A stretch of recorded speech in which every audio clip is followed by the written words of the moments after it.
Hello, my name is Betty Cavaco. I have been a resident of Plymouth for over 50 years. I am married and we are blessed with 2 young sons who are both in the Plymouth schools. Perhaps you may know me from my involvement with the Manomet Youth Center or from my time on the Advisory and Finance Committee. But today, I'm reaching out to you as a candidate for a seat on the Board of Selectmen in the town election on May 20th. Plymouth is at a crossroads, and there are many important issues facing us. We still have a serious drug epidemic. How will we pay for the sewer replacement? The ever-increasing town spending, our ever-increasing taxes, the state of our roads, the exit of Pilgrim Station, and the list goes on.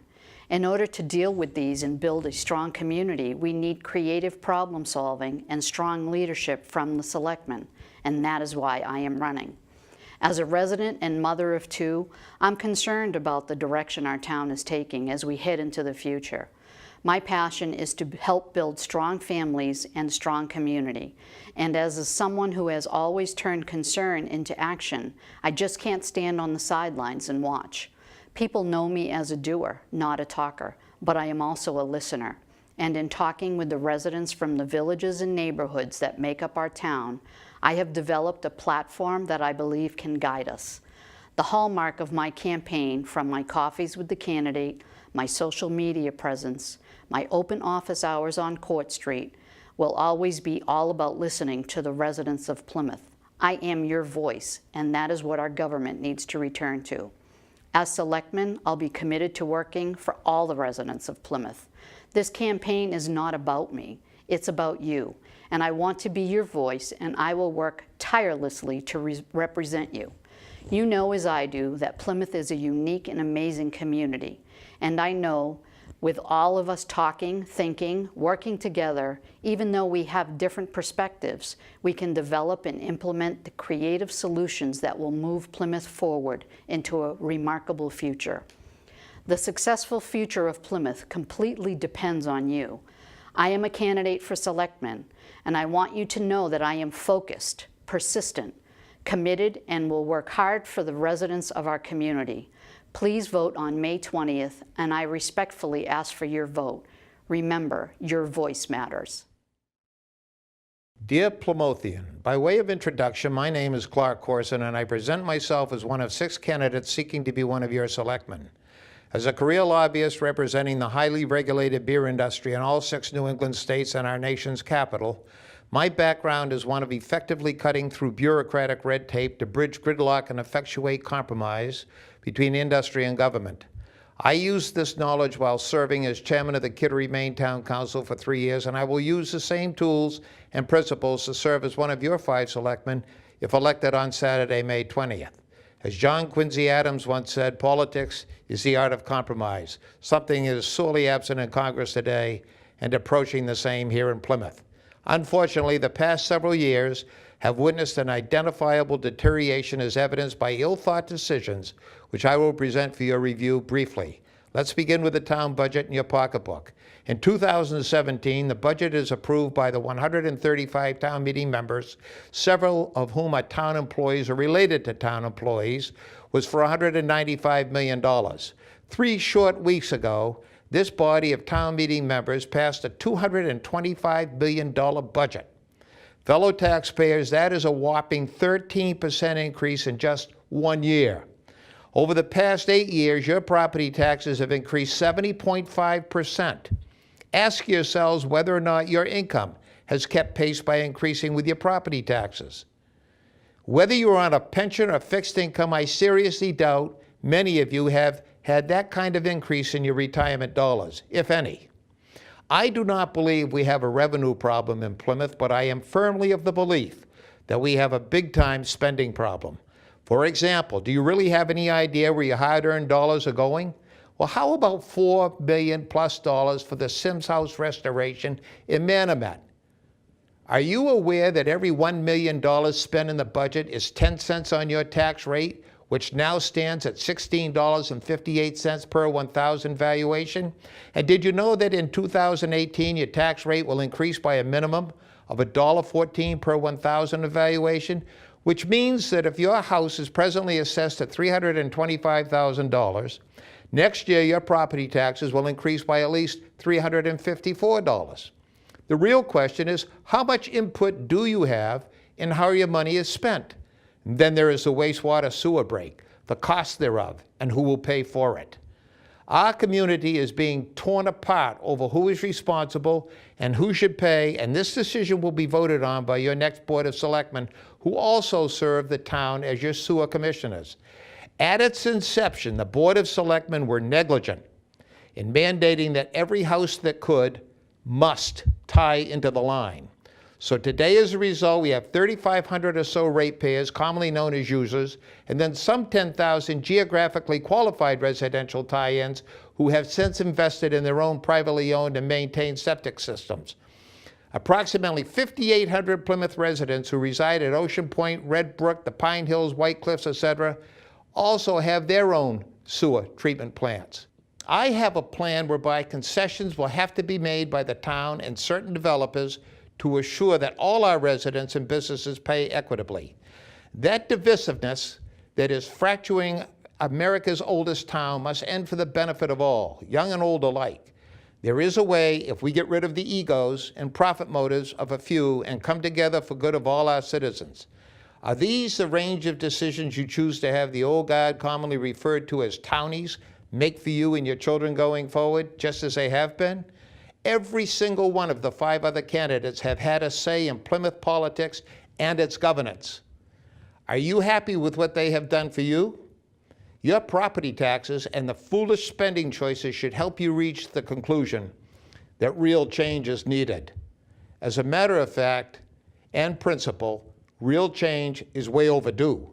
And finally, if you're a veteran, thank you for your service. Or if you know a veteran, one way of thanking them for their service is by exercising your right to vote. These are but a few of the reasons why I ask for your consideration at the polls on Saturday, May the 20th. When I say axe the tax, that's exactly what I mean. Axe the tax. Enough is enough. Planning, analysis, and solution-based outcomes, the themes of Mark Garrett's years of public service to Plymouth and run for selectmen. Having grown quickly, Plymouth now deals with urban issues and a population that demands services that cost. The Board of Selectmen must have the temperament to thoughtfully evaluate these very complex taxpayer issues. We must also be relentless in confronting the opioid epidemic with unmatched resolve. We are losing our children, we are losing our soul. This must end now. Plymouth has converted many parcels into single-family residential use to address a 400% population growth over the past 60 years, creating a burden to the residential tax base. Plymouth must employ business development strategies developed in the endorsed Industrial Lands Committee report, which I helped co-author, to increase the non-residential tax base to determine who will be shouldering the future tax load. Purchasing public open space is worthwhile, but we cannot remove too much land stock from the tax rolls. Plymouth needs to incentivize privately held open space, allowing those lands to still generate tax revenue. Ecotourism should be incorporated into the public open space program to gain a return on our public investment. Additionally, enhancing tourism and protecting the environment towards its long-term sustainability. Public infrastructure has long been neglected due to short-term economic view. The replacement of a 40-plus-year-old high school and a 20-plus-year-old sewer main are testimony to this. With costs rising, Plymouth cannot afford such gaffes in judgment. Regardless of what is said, no one has ever lowered taxes. Increased public services require increased public revenue. I will work to moderate this trend to the greatest extent possible. Education is a necessary investment in Plymouth's future. Our town needs to continue to be vigilant in maximizing public dollars spent towards student education and not towards trendy programs and gadgets. We all benefit from the municipal wastewater system, including those on private or Title V systems. From our use of downtown amenities to a cleaner harbor and beach to periodic discharges from our own private systems, we all benefit and need to share in its repair cost. The ratepayers did not make the failed decisions of the past. Lack of leadership did. Lincoln once said we must rely on the better angels of our nature, and that holds true right now for our neighbors. We must administer a fair but scaled program to pay off this debt and to consider every available option to lessen the burden and work to identify future wastewater disposal needs throughout the community. We must offset the financial impacts of the planned closure by using both on- and off-site business land use development practices. Given the existing distribution infrastructure, if feasible, repurposing the site into another energy production facility may be a good fit. Other green energy options beyond wind or solar, such as tidal energy generation or high-capacity battery storage, should be investigated. A long-term commitment to applying pressure on the federal delegation to remove all on-site waste, as originally promised, must continue. In the end, Plymouth must strive toward economic sustainability. Toward that, I, Mark Garrett, humbly ask for your vote for Selectmen on Saturday, May 20th. Thank you all. My name is Paul McAuliffe, and I'm a candidate for the Board of Selectmen in the town of Plymouth.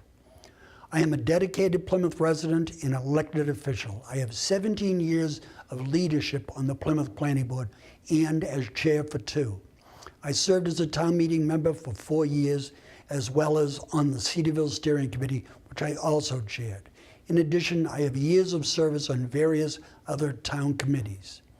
Through these years of dedicated service in the town, I have always been a strong supporter of common sense as it relates to the taxpayer and economic development, the permitting process, affordable housing, alternative energy. I will work for the best interest of the town of Plymouth and for you. As a member of the Board of Selectmen, first, I will work to stabilize our tax rate. One way to stabilize the tax rate is to increase the commercial tax base. Increased commercial development will help alleviate the burden on the residential taxpayer. To accomplish this goal, I collaborated with board members, town foundations, to bring positive commercial development into the town. A recent example of this is the industrial 28-acre lot subdivision at 103 Hedges Pond Road. In conjunction with the Plymouth Economic Development Foundation, we worked to secure that site for Tonka Truck LLC's company headquarters. This company will generate new excise tax revenues, personal property tax, new jobs. This is good for all of Plymouth. Secondly, I'm working on streamlining the permitting process. Through the Planning Board, I initiated a request for fall town meeting to remove the Design Review Board from this process. This is a redundant step, as new proposals are reviewed by the Planning Board and the Zoning Board of Appeals. Also, I am reaching out to the village steering committees for their approval to attend the Planning Board meetings, rather than hold separate meetings regarding industrial development. Streamlining the permitting process will save time and money for both the proponent and for the town. Finally, I believe it is important to maintain and improve the quality of life for all Plymouth citizens. As a member of the CPC, I have voted for preservation of open space for workforce housing and Habitat for Humanity. Our veterans, our children, and their families should continue to be able to call Plymouth their hometown. In closing, please vote for me, Paul McAuliffe, for the Board of Selectmen. I thank you in advance for your support.